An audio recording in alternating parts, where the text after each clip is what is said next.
कविता अपने माता पिता की बहुत लाडली थी। 3 बड़े भाइयों की बहन थी। कोई भी चीज़ मांगने पर उसी वक्त सामने हाजिर हो जाती। पूरे घर में रोब था उसका। पूरे परिवार और नौकरों पर राजकुमारी की तरह हुक्म चलाती थी कविता। स्कूल में भी पूरा रोब था उसका। बड़े घर की लाडली जो थी वह। ऐसे ही उसने कॉलेज में दाखिला लिया। उसके ठाट बाट, बड़ी गाड़ी में आना जाना, हर दिन नया फैशन देखकर हर कोई उससे दोस्ती करना चाहता था। थोड़े ही दिनों में उसके बहुत से दोस्त बन गए। पूरे कॉलेज में उसकी अपनी ही एक पहचान थी। इन दिनों उसके घर एक रिश्ता आया। खानदानी लोग थे और पापा की पुरानी जान पहचान भी थी उनके साथ। कविता के साथ कोई ज़बरदस्ती नहीं थी, पर कविता ने भी हाँ कर दी क्योंकि वह अपने परिवार से बहुत प्यार करती थी। वह जानती थी कि वह लोग उसका अच्छा ही सोचेंगे। लड़के का नाम राज था। राज काफ़ी पढ़ा लिखा और समझदार लड़का था। ससुराल वाले भी बहुत अच्छे थे। ससुराल में कविता की जगह वैसी ही थी जैसी कि मायके में। कोई भी कार्य कविता की सलाह के बिना नहीं होता था। सबकी लाडली बहू बन गई थी वह। फिर उसके घर एक बेटे का जन्म हुआ। राहुल कविता को जान से प्यारा था। पोता पाकर ससुराल वाले तो फूले नहीं समाते थे। कविता कभी कभी सोचती कि उसकी किस्मत कितनी अच्छी है। उसका हर अपना उसे कितना प्यार करता है। चाहे जीवन में कैसा भी समय आए, मेरे अपने हमेशा मेरे साथ है। मैं कभी अकेली नहीं हो सकती। कितनी खुशकिस्मत हूँ मैं। पर शायद कविता की खुशियों को उसकी अपनी ही नज़र लग गई थी। एक दिन वह मायके जाने की जिद कर बैठी। राज को बहुत काम था, लेकिन वह फिर भी उसे ले गया।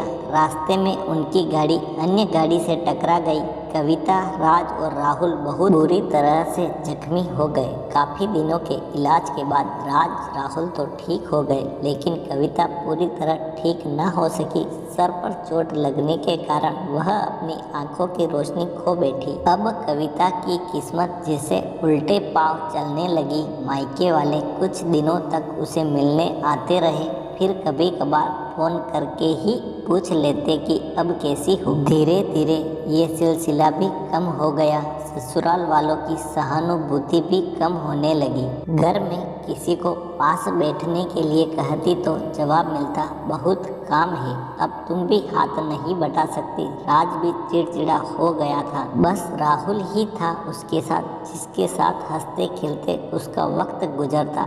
एक दिन कविता के हाथ से कुछ सामान गिर गया, जिसकी वजह से राहुल को हल्की सी चोट लग गई। कविता के सास ससुर ने राहुल को उससे अलग कर दिया कि कहीं उसके ना देखने की वजह से बच्चे का कोई नुकसान ना हो जाए। कविता अंदर से टूट चुकी थी।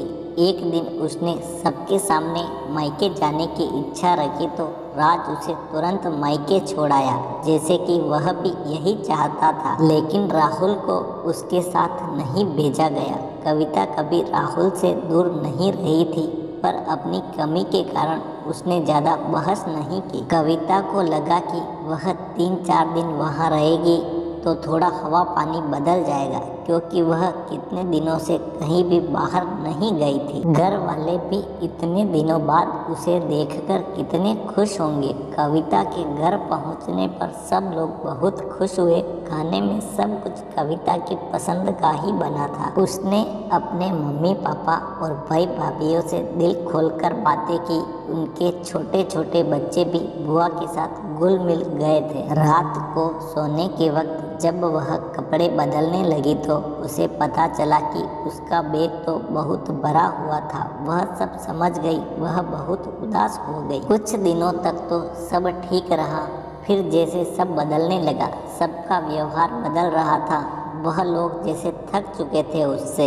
सब लोग घुमा फिरा कर पूछने लगे कि राज कब आ रहा है, उसे ले जाने। वह बहाना बना देती, जबकि वह जानती थी कि उस घर में अब उसके लिए कोई जगह नहीं। कविता से चलते वक्त कुछ ना कुछ नुकसान हो जाता। थोड़ी बहुत टोका टाकी उसे सुनाई देती, वह टाल देती।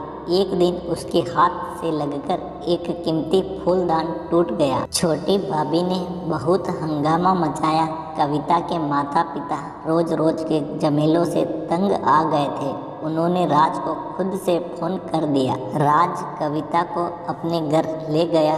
कविता को अपने परिवार वालों से ये उम्मीद ना थी। जिस कविता के कहे बिना घर में एक पत्ता भी नहीं हिलता था, उस घर के लिए वह अब बोझ बन चुकी थी। राज के साथ ससुराल आते वक्त वह बहुत खुश थी, क्योंकि वह अपने घर जा रही थी, अपने जिगर के टुकड़े राहुल के पास। परंतु यह खुशी भी कुछ पल की ही थी। सारा बंदोबस्त पहले ही किया हुआ था।